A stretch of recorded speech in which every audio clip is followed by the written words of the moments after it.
Hey everyone, just a quick video between Christmas and New Year. Hope everybody had a safe holiday and will continue so in the new year. This is a look at a video I did earlier talking about voice leading using intervals, fifths and fourths and tritones. And I'm going to use the cadence I used before, just a piece of it from Bluesette, and show you how you can add notes on top and on the bottom. But it gives you a good perspective of how the harmony moves and how voice leading really works. And the more you do this, the more you'll understand it from the inside, and it'll be much easier to pick notes out that you can play really cool solos with, and also for comping. So check it out. Just to review, I'm going to do the first part of the tune of Bluesette, and starting off with this interval here, this fifth. The B flat major 7, then move down a whole step. This is A half diminished, tritone for my D7, and then this fifth for the G minor 7, C7, and then F minor 7, B flat 7, and then we had an E flat. So we went through this in the other video, but what I'm going to do now is take the top note on the B string, because we had, of course, this, with the root in there, and then...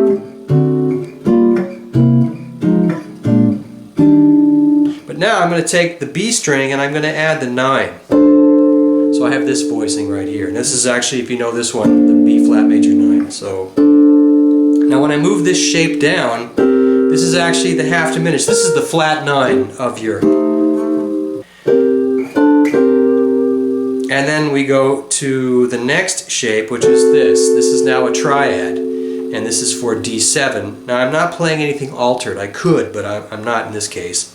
And then I'm going to go here to this minor 9, this is 9 on top, and then I'm going to go chromatic and move the top notes down for my C7, sharp 5.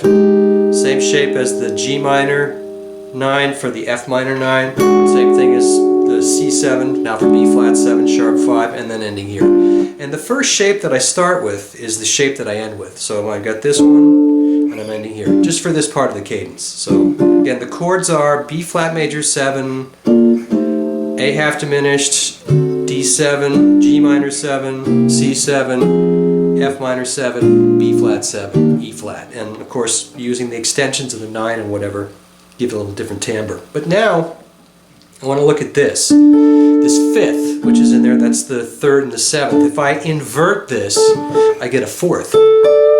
So now what I have, if I just play those top notes, I've got this, B flat major 7, A half diminished.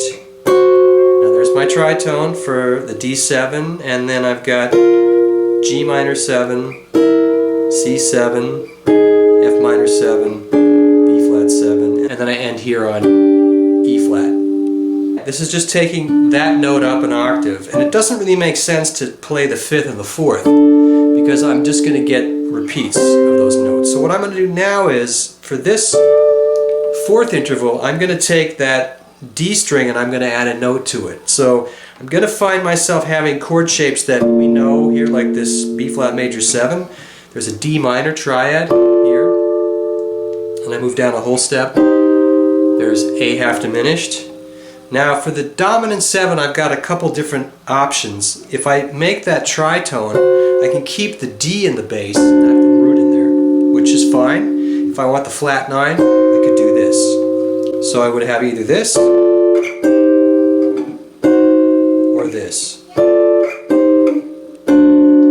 The main thing about it is I want to choose if I like that flat 9 or I want to just keep it a straight dominant 7. I'm going to keep it a straight dominant 7 for a reason, because I'm going to use this shape for all the dominant 7s. So I've got B flat major 7, A half diminished, now I've got D7. Now I'm going to go to this triad here, which is a B flat major for my G minor 7, and then I'm going to keep that top note, and here's the dominant 7, and then I've got the A flat for my F minor 7, and then again here's that shape for the dominant 7, B flat, and then I'm going to end here on my G minor 7. You can hear the nice voice leading. I'll do it again in context.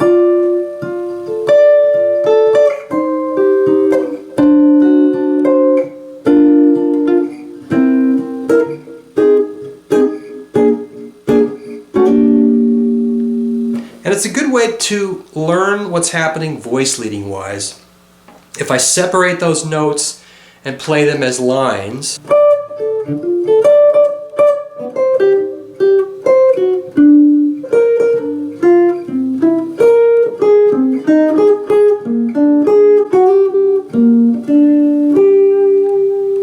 I can hear the chords, and the same thing would be true if I did this with the